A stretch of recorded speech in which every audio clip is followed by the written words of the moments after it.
ইংল্যান্ডের টেস্ট সিরিজে জনপ্রিয় বুমরার জায়গায় খেলানো হচ্ছে আকাশদীপকে। কেউ তবে বুঝতে পারেনি গোটা টেস্ট সিরিজে এত ভালো বল করবে আকাশদীপ। তার ক্রিকেট খেলা শুরু হয়েছিল বাবা মাকে মিথ্যে কথা বলে। বাংলার জোর বোলারের কাছে বিপাকে পড়ে গেছে ইংল্যান্ড। প্রথম ইনিংসে 4টে উইকেট নেওয়ার পর দ্বিতীয় ইনিংসে 6টি উইকেট নিয়েছে আকাশদীপ। বিহারের সাসারামের ছেলে আকাশদীপ। সেই রাজ্যে ক্রিকেটের পরিকাঠামো না থাকায় চলে এসেছিলেন কলকাতায়। ক্লাব ক্রিকেট খেলার পর বাংলার হয়ে রঞ্জি ট্রফিতে ভালো খেলায় আইপিএল এ চান্স পেয়েছিলেন তিনি। সেখানেও ভালো খেলে ঢুকে গিয়েছিলেন জাতীয় দলে।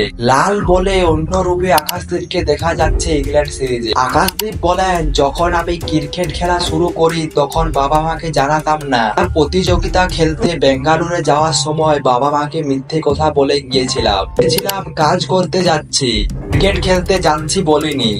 বন্ধুরা, ভিডিওটি ভালো লাগলে ভিডিওটি লাইক দিয়ে চ্যানেলটি সাবস্ক্রাইব করে দিন।